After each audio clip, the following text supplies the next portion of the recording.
जो मांग के बारे में हम बात किए थे उसमें हम पॉइंट आउट किए थे कि क्या क्या हम पढ़ने वाले हैं। याद है आपको? उस पेज को निकालिए आप लोग।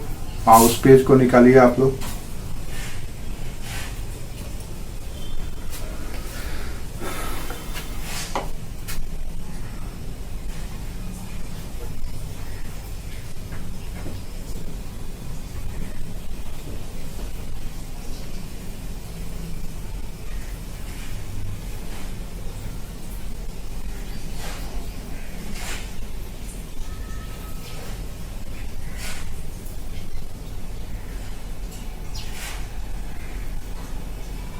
मिल गया?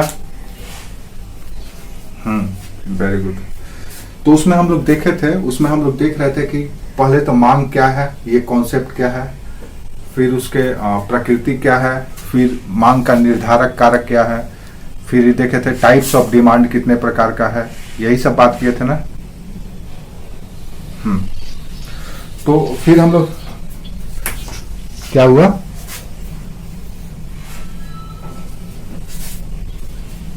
अच्छा आपका एब्सेंट था।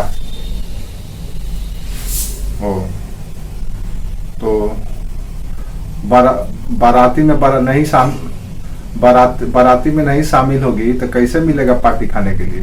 कोई थोड़े ना इनविटेशन देगा, बाराती में शामिल होना पड़ेगा ना। अब तुम एब्सेंट थे उस दिन, तो कोई बात नहीं, उसको किसी दिन हम लोग रिवाइज कर लेंगे। और ये जो उसको टिंकू भेज देगी आपको, आप उसको रख लेना, ठीक है? हाँ, तो हम लोग पिछले क्लास में बात किए थे कि मांग में परिवर्तन होता है, जिसको हम लोग कहे थे कि ये दो प्रकार से होता है, दो तरह का होता है। एक को हमने बात किया था, ये मांग में मात्रा यानी कि कितना मांग होगा उसकी बात किए थे कि मांग की मात्रा में परिवर्तन, की मात्रा में परिवर्तन होता है। कब? जब कीमत बढ़ता है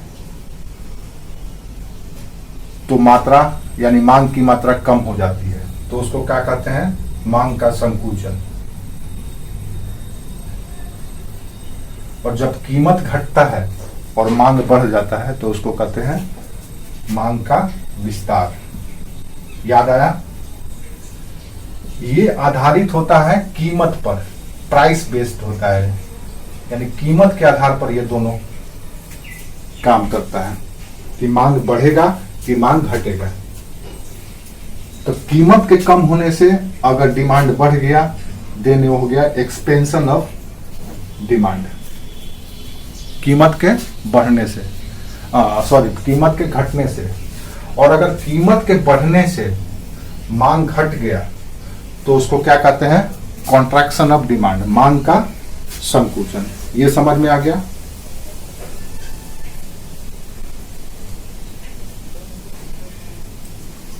समझ में आ गया?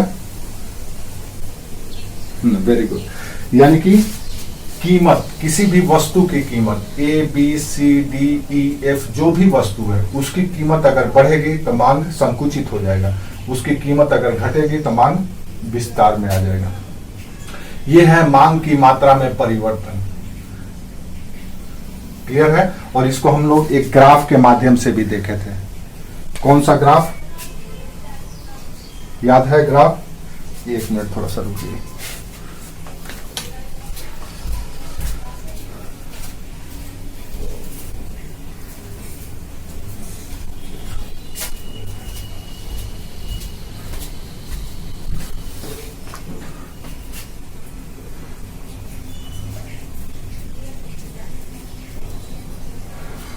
तो ये जो कॉन्सेप्ट है इसको हम लोग थ्रू ग्राफ भी देखे थे, तो वो भी थोड़ा सा ब्रीफ कर देते हैं, उसके बाद आगे बढ़ेंगे हम लोग।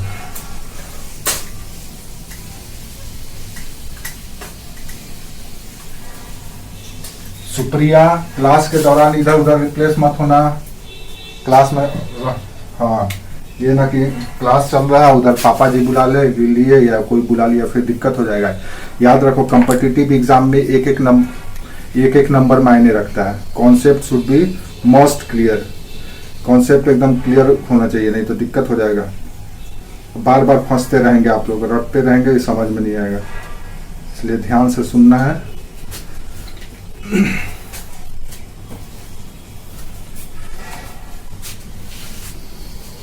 अब हम लोग ग्राफ में देखते हैं कि मांग का संकुचन और मांग का विस्तार क्या होता है। तो हम यहाँ पे एक ग्राफ बनाते हैं, दो ग्राफ बनाएंगे, एक विस्तार का और एक संकुचन का। अब हमने कहा कि विस्तार या एक्सपेंशन ऑफ डिमांड कब होता है, जब होगा वस्तु कीमत घटेगा। तो मान लो ये O बिंदु है, ये Y है, ये X है, यहाँ पे कीमत है, प्राइस, वस्तु की कीमत। और वस्तु की कीमत मान लो पहले था इस बिंदु पर, जिसको हम 10 रुपया मान लेते हैं, ठीक है। अब जब 10 रुपया मान लिए थे, जब कीमत था तो डिमांड था यहाँ पे इस बिंदु पर, डी बिंदु पर था डिमांड, मांग यहाँ पे था। जब कीमत 10 रुपये था तो मांग था डी। जब कीमत बढ़ गया 15 रुपया हो गया तो मांग घट करके आ गया यहाँ पे। समझ में आया? तो पहला रेखा और दूसरा रेखा। तो अब बताइए हमको कि ये मांग का विस्तार का ग्राफ है कि मांग के संकुचन का, बता सकते हैं? हाँ, तो ये मांग के संकुचन का है, संकुचन का है, कॉन्ट्रैक्शन ऑफ डिमांड का ग्राफ है। कैसे? क्योंकि यहां पे डिमांड, कीमत बढ़ गया है। क्लियर है? यहां पे हमको कीमत बढ़ा हुआ दिखाई दे रहा है, 10 से 15 हो गया। अब बताइए हमको संकुचन दिखाना है ग्राफ में, तो कैसे दिखाएंगे? तो स्वाभाविक है कि हम यहां से ऐसे खींच देंगे, तो यानी कि यहां से यहां तक का जो विस्तार था अब घट करके यहां से यहां तक हो गया है। मान लीजिए यहां से यहां तक हम 100 था, 100 वस्तु था, 100 गुड्स था, अब घट करके आ गया है 70। तो मांग के विस्तार का ग्राफ कैसे होगा? नीचे से, और सॉरी, मांग के संकुचन का ग्राफ कैसे होगा? नीचे से ऊपर की ओर। समझ में आया? तो ये संकुचन है। अब इसी ग्राफ में अगर हमको विस्तार बनाना है तो कैसे बनाएंगे? तो स्वाभाविक है कि ये 10 रुपया पहले कीमत है, वो घट करके आ गया 5 रुपया। तो पहले डिमांड था 100, अब बढ़ करके हो गया 150 या 110, यानी कि डिमांड 2 हो गया। ये डिमांड 1, ये डिमांड। तो अब विस्तार हो गया यहाँ पर, इस पॉइंट पे, तो ग्राफ बन जाएगा यहाँ पे। तो अब मांग का विस्तार के लिए हम क्या करेंगे? किधर से दिखाएंगे फिगर? तो मांग का विस्तार का फिगर दिखाएंगे यहां से ऐसे तक, ठीक है। तो ग्राफ को हम कैसे नोट करेंगे? ऐसे, इस दिशा में, क्योंकि इधर फैला है, तो इधर फैला है, इसलिए ये विस्तार हो गया, ये विस्तार हो गया। क्योंकि देखिए पहले यहीं तक मांग था, जब 10 रुपया कीमत था तो डिमांड तक, यहां तक 100 वस्तु का मांग था। 5 रुपया कीमत हो गया तो हो गया 150 वस्तु का मांग, यानी कि और मांग बढ़ गया। किसी का माइक ऑन है? टिंकू या शायद सुप्रिया, आप माइक ऑन कर, ऑफ कर लीजिए। पंखा या कुछ चल रहा है शायद, उसी का खड़खड़ाहट का आवाज आ रहा है। तो ये विस्तार हो गया आपका। समझ में आया? मांग का कीमत और मांग के कीमत से कैसे संकुचन होता है, कैसे विस्तार होता है, कैसे कॉन्ट्रैक्शन होता है और कैसे एक्सपेंशन होता है। अब एक ही ग्राफ से, एक ही ग्राफ में एरो के दिशा बदलने से पता चल गया कि विस्तार हुआ है कि संकुचित हुआ है। जब विस्तार होगा तो एरो इस दिशा में आएगा, जब संकुचित होगा तो इधर जाएगा, ठीक है। तो इसका मतलब यह है कि मांग के संकुचन के दशा में जो एरो है वो दाएं से बाएं की ओर ऊपर उठा हुआ होता है, ठीक है। यानी कि रेखा जो है, कर्व जो है, वो दाहिने से बाएं की ओर ऊर्ध्वाधर होगा या उठा हुआ होगा। और संकुचन की दशा जब होगी, संकुचन की जब दशा होगी तो दाएं से बाएं उठा हुआ होगा, और जब विस्तार की दशा होगी तो बाएं से दाएं झुका हुआ होगा। क्लियर है?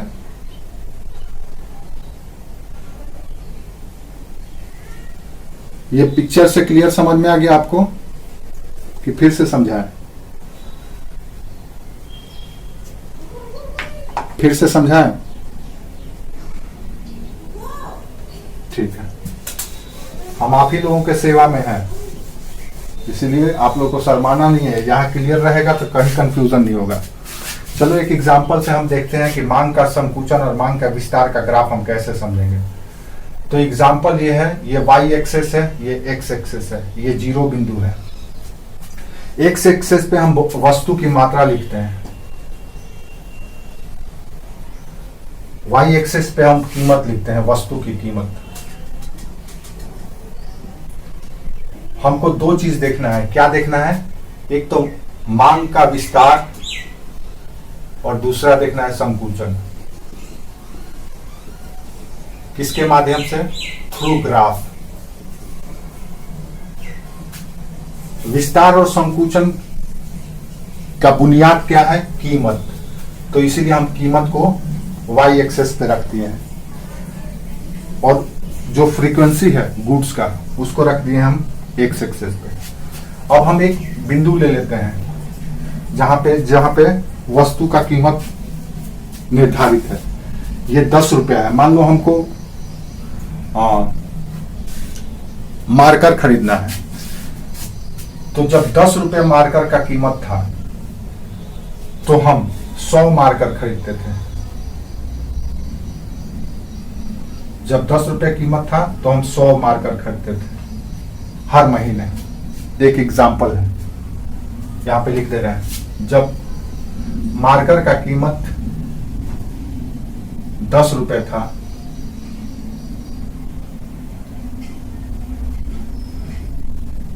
तो हर माह हम 100 खरीदते थे। पहला बिंदु है ये, यानी कि ये ऐसे ग्राफ का पॉइंट बना। अब यहां पे हमको पहले विस्तार देखना है। तो विस्तार कब होगा? मांग का विस्तार कब होगा? जब कीमत घटेगा। तो यानी 10 से 5 रुपया हो गया, एक मार्कर का कीमत 5 रुपया हो गया, तो इसका मतलब है कि हमारा डिमांड बढ़ गया। तो दूसरा पॉइंट यहां पे, मार्कर का कीमत 10 रुपए से घटकर 5 रुपए होने पर हमने प्रति माह 150 मार्कर लेना शुरू किया। इसका मतलब यह है कि विस्तार हो गया क्योंकि कीमत घट गया। तो 100 यहां पे था तो 150 के लिए हम थोड़ा सा इसको बढ़ा देते हैं। तो मान लो यहां पे आ गया इस बिंदु पर। अब ये हो गया ऐसे, ये हो गया 150 मार्कर। ठीक है, तो विस्तार के लिए हमने एक रेखा के माध्यम से इसको जोड़ दिया। अब बताइए हमको विस्तार किधर होगा? इस दिशा में होगा कि इस दिशा में होगा?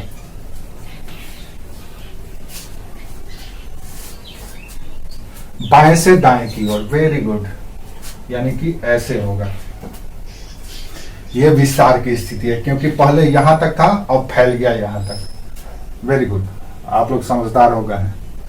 ठीक है, अच्छी बात है। अब मान लो संकुचन हमको दिखाना है, ये विस्तार हो गया। अब हमको संकुचन दिखाना है, तो संकुचन कब होगा?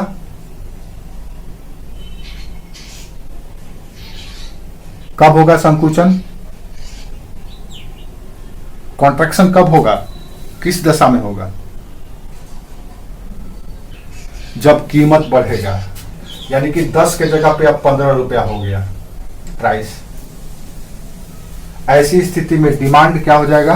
कम हो जाएगा। यानी कि जो 10 रुपए था जब 10 रुपए था तो 100 खरीदते थे, अब 15 हो गया तो हम 50 ही खरीद रहे हैं। तो तीसरा स्थिति यहां पे लिख सकते हैं कि तीसरा स्थिति 15 रुपया कीमत होने पर मांग घटकर हमारा प्रति माह मांग घटकर 50 हो गया, 50 मार्कर हो गया। तो 15 रुपए यहाँ, 50 रुपए है, यहाँ पे एक पॉइंट कर दो और इसको मिला दो और यहां से ऐसे ड्रॉ कर दो। अब हमको संकुचन दिखाना है, सब किधर एरो करेंगे, एरो हमारा चल जाएगा ऊपर। तो ये हो गया ऐसे, ये हो गया संकुचन। एक ही रेखा पर आप दोनों दिखा दिए, ये विस्तार हो गया और ये संकुचन हो गया। इधर विस्तार, इधर संकुचन। समझ में आ गया? एक ही ग्राफ से आपको एकदम क्लियर है, एकदम क्लियर है। इसको बना करके भी रख लो, ये सब भी रख लो। याद रखो, मांग की मात्रा में परिवर्तन जो होता है वो कीमत के आधार पर होता है। ठीक है, ठीक है। अब दूसरा चीज एक और इसी से जुड़ा हुआ है, मांग का विवर्तन या डेविएशन, विवर्तन या फ्लक्चुएशन कह सकते हैं आप, कम बेसी होना। दूसरा, ये तो कीमत के आधार पर हुआ कि वस्तु का कीमत। अब दूसरा पहलू ये हो गया, मिटाएं इसको। एकदम क्लियर है ना, कोई दिक्कत नहीं है। हाँ, याद रखिए कीमत के आधार पर हो रहा है। छोटी छोटी चीज क्लियर रखिएगा तो बड़ा चीज आराम से समझ में आ जाएगा। छोटी छोटी चीज क्लियर नहीं होगा, डाउट होगा, कंफ्यूजन होगा, देन अभी न्यू में आपको आगे का गणितीय समीकरण समझ में नहीं आएगा। गणितीय समीकरण समझने के लिए हमको ये सब बेसिक चीज एकदम क्लियर होना चाहिए, टिप पर होना चाहिए, तब गणितीय समीकरण इकोनॉमिक्स का समझ में आएगा। नेक्स्ट,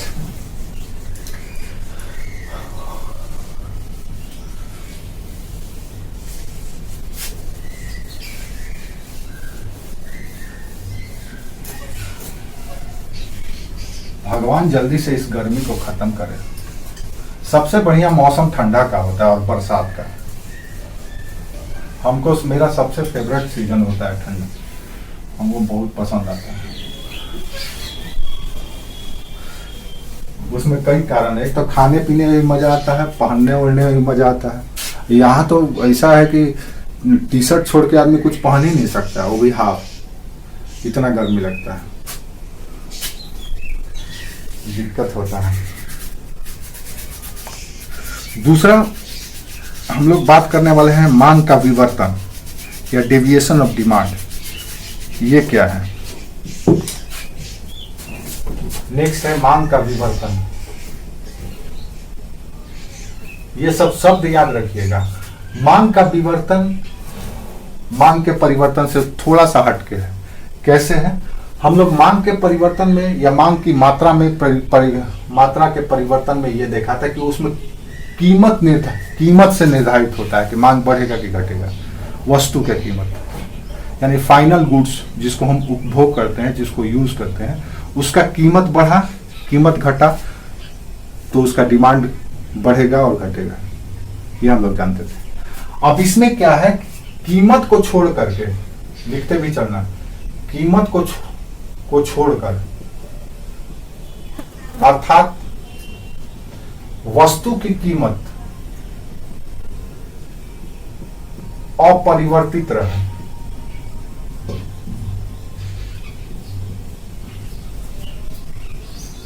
वस्तु की कीमत अपरिवर्तित रहे, लेकिन उपभोक्ता का आय बढ़ जाए।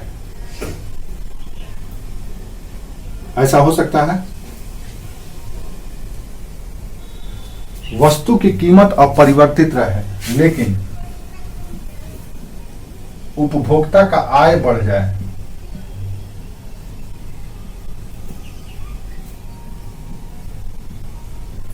तो इस दशा में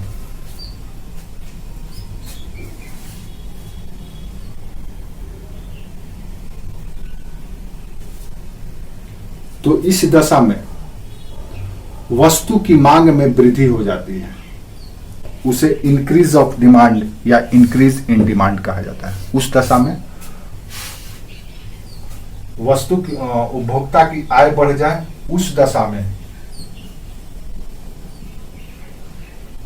वस्तु की मांग में वृद्धि हो जाए।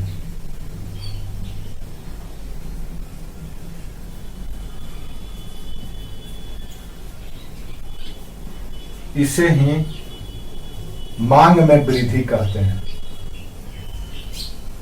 Increase in demand.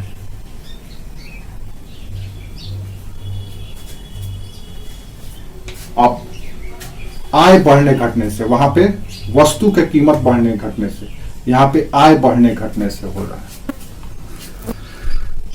ठीक है, अब इसको अगर ग्राफ से देखना हो तो कैसे देखेंगे? तो इसके लिए एक सिंपल सा ग्राफ है, जैसे वो ग्राफ। अब यहां पे आपका आय है, उपभोक्ता का आय। पहले 10 रुपया महीना था या 100 रुपया पर मंथ, तो आप वस्तु खरीदते थे हर महीना 50। जब आपका 100 रुपया महीना इनकम था तो हर महीना आप 5 मार्कर खरीदते थे। इस बिंदु पर अब आपका 200 रुपया हो गया है हर महीना, तो आप 10 मार्कर खरीदने लगे।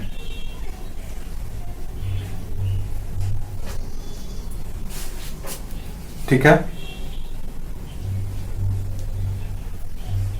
समझ में आया?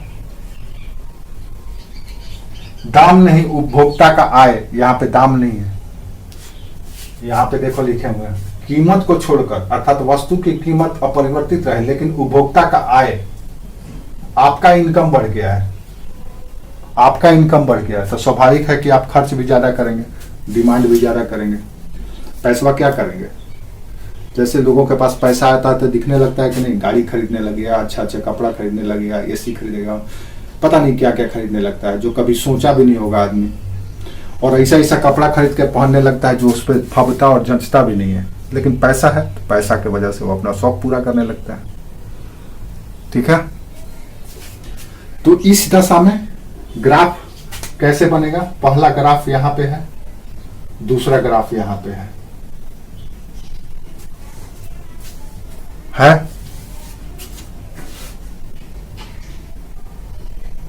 तो आप इसको ऐसे भी दिखा सकते हैं,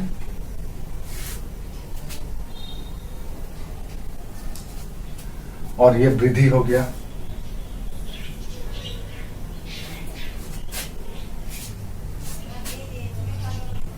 इनकम बढ़ा, मांग बढ़ गया।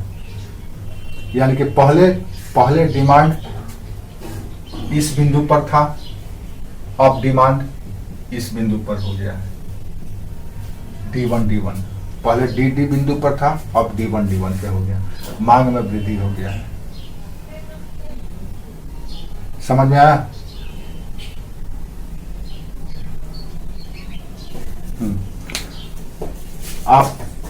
आप इसको बिना मिलाए भी रेखा चित्र बना सकते हैं। ये बिना ड्रॉ किए हुए भी ऐसे, इस तरह से एक सिंपल सा लकीर खींच करके कि ये वृद्धि हो गया। पहले इतना मांग करते थे, अब इतना मांग करने लगे, यानी इतना वृद्धि हो गया आपका। ये कैसे हुआ? आपके आय बढ़ने से। पहले इतना ही मांग करते थे, अब इतना मांग करने लगे हैं। ये सारा एरिया, पहले सिर्फ इतना मांग करते थे, ये एरिया, अब आगे बढ़ गए हैं, ये एरिया मांग करने लगे हैं। ये सब यहां से यहां तक, पहले यहां से यहां तक मांग करते थे, अब यहां से यहां तक, यानी कि ये सारा एरिया हो गया। ये मांग में वृद्धि हुआ आपकी आय बढ़ने से। ठीक है, और अगर घट जाएगा तो, अगर मान लीजिए आपकी आय घट गई तो क्या स्थिति होगा? तो सेम फिगर बनेगा, उसकी एरो चेंज हो जाएगी। एरो किस दिशा में हो जाएगा?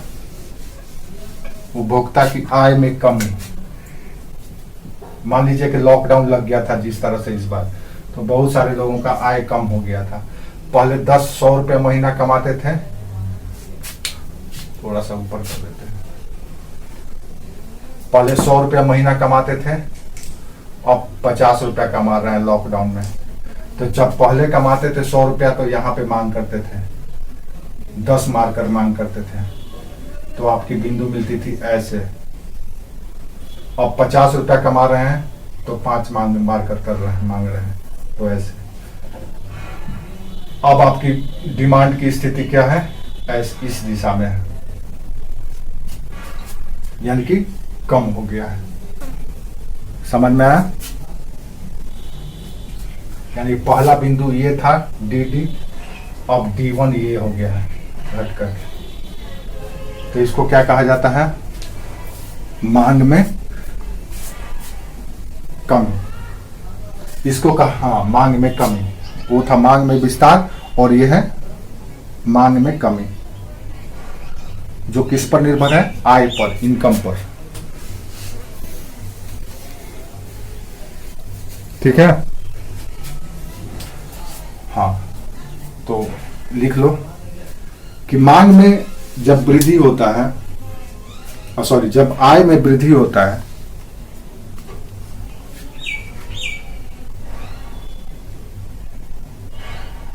तो मांग वक्र,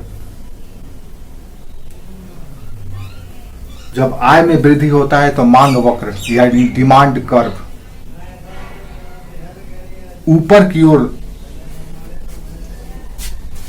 दाहिने ओर खिसक जाता है। वृद्धि हो जाएगा तो इस दिशा में हो जाएगा, तो ऊपर की ओर दाहिने ओर खिसक जाता है जब आय में वृद्धि होगा। पहला पॉइंट, जब आय में वृद्धि होता है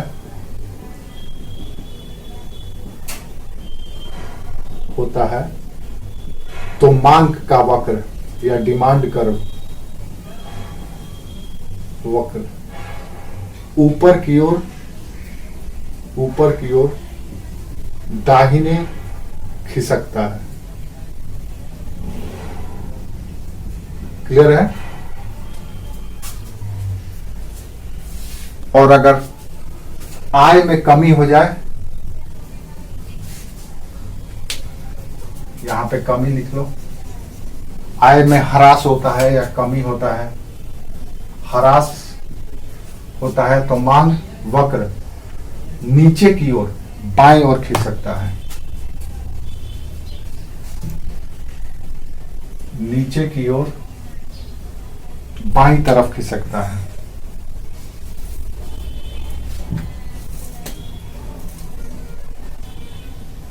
बाईं तरफ खिसकता है। ठीक है?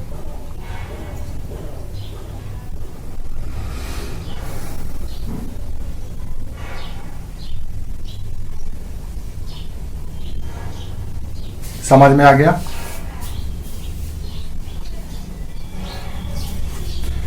तो ये मूल चीज था, मौलिक चीज था जो आपको समझना चाहिए। अब इसी से जुड़ा हुआ है इलास्टिसिटी ऑफ डिमांड, मांग की लोच, जो आपको अर्थशास्त्र में गणितीय प्रयास करने को प्रेरित करता है, जिसमें आपको थोड़ा सा कैलकुलेशन सीखना होगा, यानी कि कैलकुलेशन करना होगा, जोड़ घटाओ, गुना भागा। हाँ बोलो।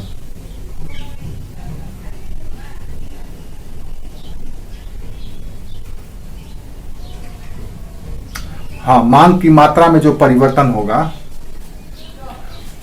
वो दो तरह से होता है, दो प्रकार से होता है। एक तो कीमत के आधार पर और दूसरा आय के आधार पर,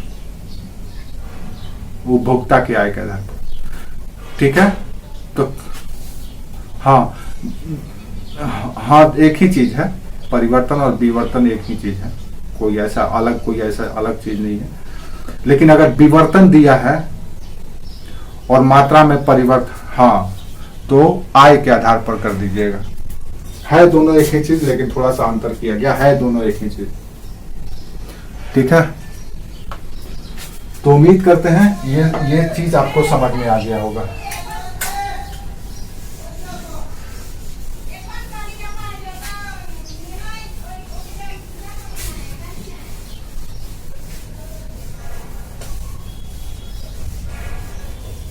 अब नेक्स्ट हम लोग पढ़ने वाले हैं इलास्टिसिटी ऑफ डिमांड। इलास्टिसिटी का मतलब है कि बढ़ना और घटना।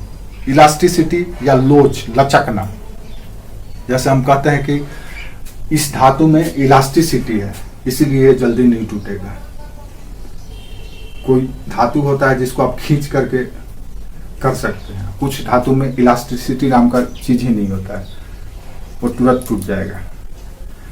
तो इलास्टिसिटी आप लोग जैसे हेयर बैंड यूज करते हैं रबड़ का, उसमें इलास्टिसिटी होता है, खींचते हैं तो फैल जाता है, छोड़ते हैं तो सिकुड़ जाता है।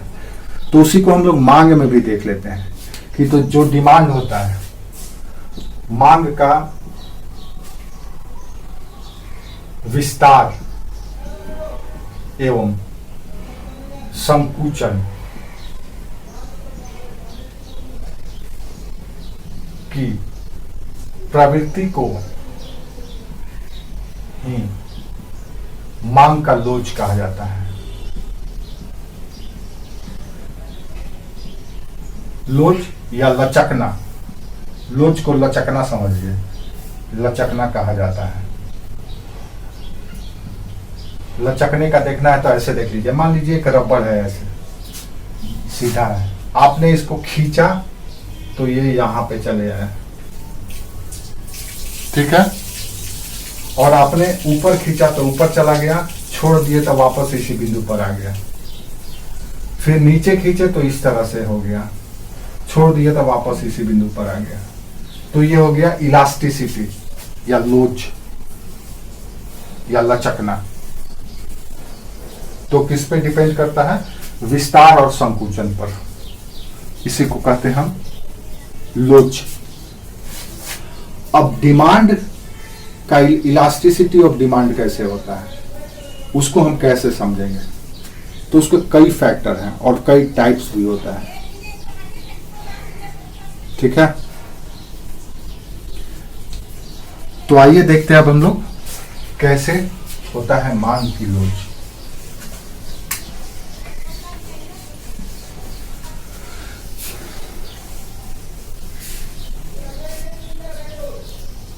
एक महिला थी श्रीमती रॉबिन्सन,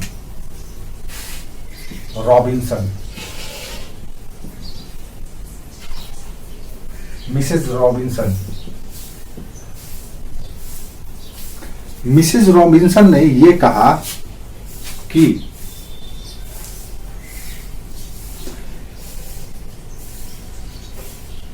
कीमत की मात्रा में परिवर्तन, मिसेस रॉबिन्सन के अनुसार कीमत की मात्रा में,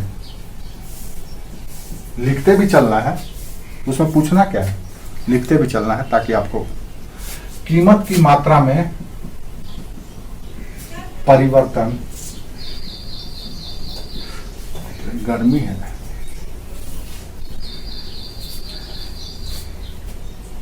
के प्रत्युत्तर में क्रय की गई मात्रा में आनुपातिक परिवर्तन, कीमत की मात्रा में परिवर्तन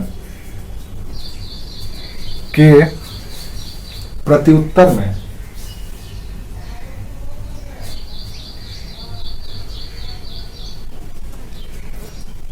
प्रत्युत्तर में क्रय की गई मात्रा में समानुपातिक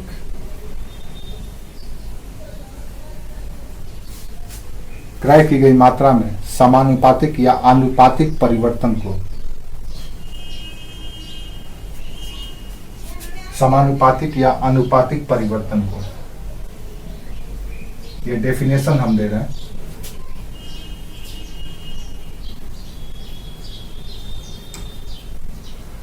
आनुपातिक परिवर्तन को कीमत के अनुपातिक परिवर्तन से भाग देने पर प्राप्त होता है। कीमत के अनुपातिक परिवर्तन से भाग देने पर मांग की लोच प्राप्त होती है। मांग की लोच प्राप्त होती है। यह है डेफिनेशन मिसेस रॉबिन्सन का।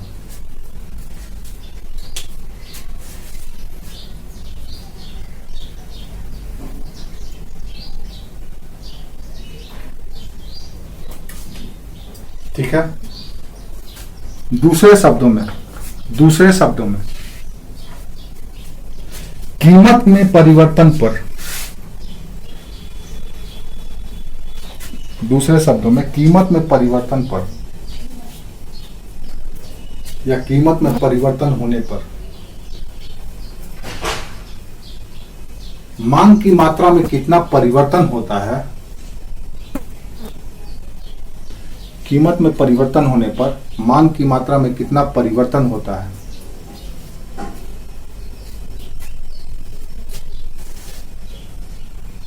इसका अभिव्यक्ति ही मांग का लोच कहलाता है। इसका अभिव्यक्ति ही मांग का लोच कहलाता है। अब इस परिभाषा से देखिए, इस परिभाषा को केंद्र में रखिए और देखिए मिसेस रॉबिन्सन क्या कह रही है। ये कह रही है कि कीमत की मात्रा में परिवर्तन के प्रत्युत्तर में क्रय की गई मात्रा में समानुपातिक परिवर्तन को, मान लीजिए कीमत 10 रुपए है, ठीक है। अब इसके मात्रा में परिवर्तन दो तरह से हो सकता है, या तो ये बढ़ सकता है या घट सकता है। तो ये 20 भी हो सकता है और घट करके 5 भी हो सकता है, यही ना होगा। कीमत परिवर्तन या तो बढ़ेगा या तो घटेगा, तभी ना लोच होगा। अगर बढ़ेगा तो मांग की लोच यानी मांग घट जाएगी, अगर घटेगा तो यानी मांग बढ़ जाएगा। रूल ऑफ डिमांड यही कहता है, ठीक है। तो मांग की लोच के अनुसार, नियम के अनुसार ये कहता है कि मांग की मात्रा में जितना परिवर्तन होगा, मान लीजिए जब 10 था तो यहां पे हम 10 मार्कर खरीदते थे, ठीक है। मांग या कीमत बढ़ गया या घट गया, मान लीजिए कीमत घट गया तो हम 20 खरीदने लगे। क्लियर है? तो कितना परिवर्तन हो गया?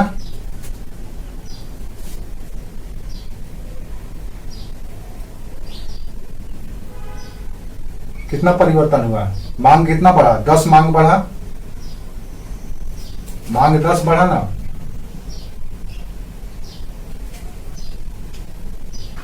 और कीमत क्या हुआ है? 10 घटा है, यही हुआ है ना? हाँ, तो मांग की लोच क्या हो जाएगी?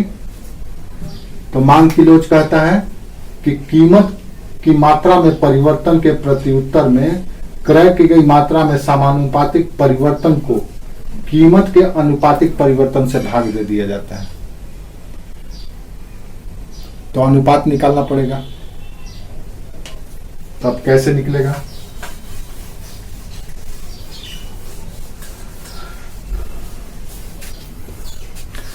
अब मांग की कीमत का लोच ऐसे देख लो। लोच का सिंपल सा फॉर्मूला है, मांग की मात्रा में अनुपातिक परिवर्तन। मांग की मात्रा में, यह फॉर्मूला दिमाग में बैठा लेना, अनुपातिक परिवर्तन, या लिख लो, बटा कीमत में अनुपातिक परिवर्तन।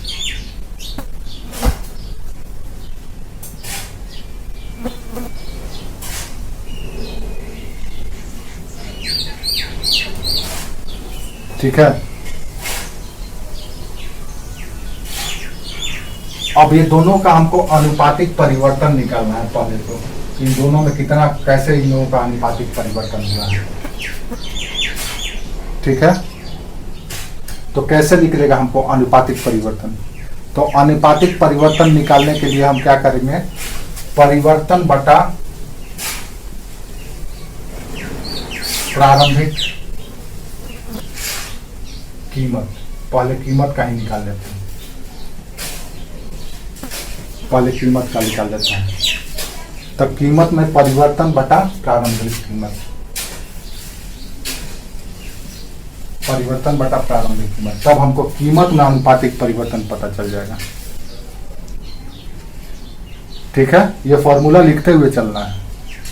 दूसरा है मांग की मात्रा में अनुपातिक परिवर्तन। तो मांग की मात्रा में अनुपातिक परिवर्तन में क्या होगा, तो मांग की परिवर्तन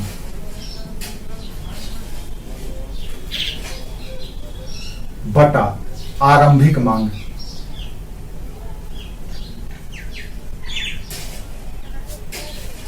ठीक है,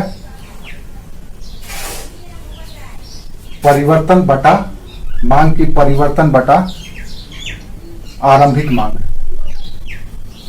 अब ये दोनों फॉर्मूला से हमको अनुपातिक निकल जाएगा।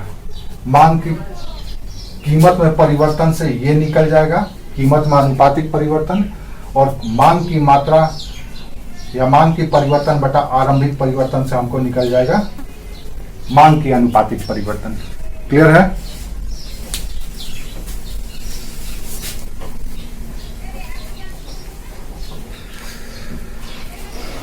सुप्रिया,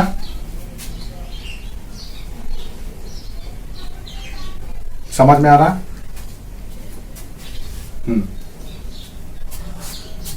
क्या लिखा था?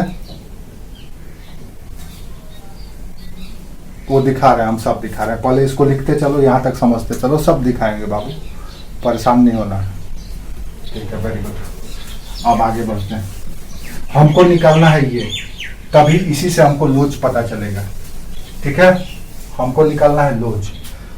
अब इसके लिए शॉर्टकट फॉर्मूला ये है, जैसे कि परिवर्तन बटा प्रारंभिक मांग। पहला हमारा था परिवर्तन बटा प्रारंभिक मांग। तो मांग के परिवर्तन मान लीजिए ऐसे कर दिए, डेविएशन जितना परिवर्तन हुआ है यह हो गया मांग की मात्रा में परिवर्तन, यह है मात्रा में परिवर्तन। तो यहाँ पे Q जो है क्वांटिटिव है, यानी मात्रा है। मात्रा मतलब कितना वस्तु को लिए या कितना वस्तु कम किए, ये मात्रा को, क्वांटिटी को यूज प्रेजेंट करता है। यहाँ पे Q है, ये डिविएशन का सिंबल है, त्रिभुज डिविएशन। तो डिविएशन Q यानी कि परिवर्तन। हम लोग इसका फॉर्मूला में देखे थे, क्या देखे थे? फॉर्मूला था इसका अनुपात निकालने के लिए परिवर्तन बटा क्या था? प्रारंभिक मांग। यही था ना, यही था ना? हाँ। और उसके बाद जब ये निकालेंगे तो परिवर्तन बटा आरंभिक कीमत, यही था ना? तो यहां क्वांटिटिव चेंज के लिए Q यूज कर रहे हैं। तो परिवर्तन Q बटा क्या हो जाएगा? प्रारंभिक कीमत और प्रारंभिक मांग यानी कि Q। हाँ,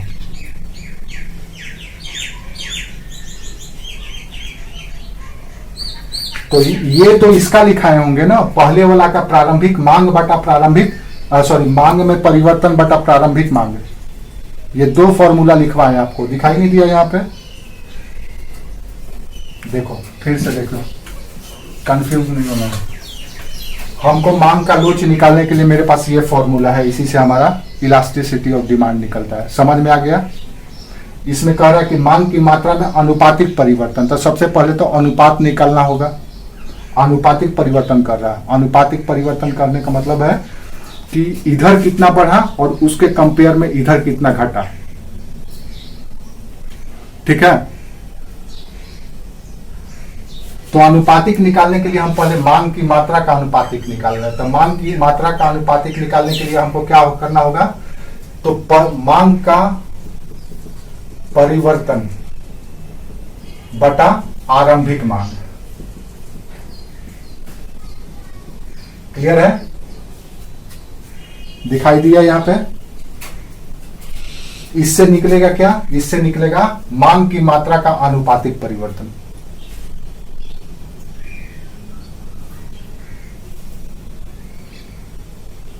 समझ में आ रहा है? इस फॉर्मूला से हम मांग की मात्रा का अनुपातिक परिवर्तन निकालें। ठीक है? अब हमको कीमत के अनुपातिक परिवर्तन निकालना है। तो कीमत के अनुपातिक परिवर्तन के लिए हमको कीमत का परिवर्तन बटा आरंभिक कीमत, यही होगा ना। इससे हम ये निकाल लेंगे। समझ में आया? अब कंफ्यूजन है? जब ये दोनों निकल जाएगा तब इससे हम, ये हमारा प्रूफ होगा। तब हम अपने इस डाटा को इस पे फिट करेंगे तो हमारा लोच निकल जाएगा। पहले हमको इसको निकालना होगा। जैसे फॉर एग्जांपल हम कह दें कि भाई आप वाक्य लिखिए कोई, कि राम आम खाता है, राम आम खाता है। क्लियर है? हमने कहा कोई वाक्य लिखे राम आम खाता है, तो पहले आप राम का र तो जाने, फिर आकार तो जाने, फिर म तो जाने, तब तो राम लिखेंगे आप। फिर आम के बारे में कहा गया तो आम का अ तो जाने, आकार जाने, फिर म जाने, तब तो आप आम जानेंगे। उसी तरह से ये सिचुएशन पे आने के लिए आपको पहले ये निकालना पड़ेगा, तब ये फॉर्मूला तैयार होगा। समझ में आया मेरी बात? नहीं समझ में आ रहा? एक मिनट रुकिएगा आप लोग, एक मिनट रुकिएगा।